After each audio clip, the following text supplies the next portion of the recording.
নমস্কাৰ সকলোকে আন্তৰিক স্বাগতম ইতিমধ্যে গ্ৰেড 3 যিসকলে উত্তীৰ্ণ হৈছে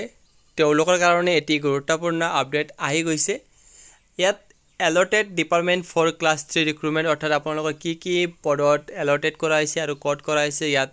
ধুনীয়াকৈ আপোনালোকে এতিয়া ডাউনলোড কৰি চাব পাৰে প্ৰথমতে আপুনি কি কৰিব যিকোনো এটা ব্ৰাউজাৰত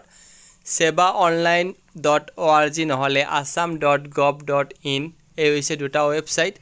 আপুনি যিকোনো এটা ওয়েবসাইট গলে আপুনি view allotted department for class 3 recruitment দেখা পাব তাতে ক্লিক কৰি দিব মই এতে লিংক 1 তত ক্লিক কৰি দিছো লিংক 1 তত ক্লিক কৰাৰ লগে লগে আপুনি লগে চাব ইয়াত সাৰ্চ allotted posting যে আপোনাৰ কোড allotted কৰা হৈছে এটো সাৰ্চ কৰিবলৈ হলে আপুনি আপোনাৰ এপ্লিকেশন নাম্বাৰ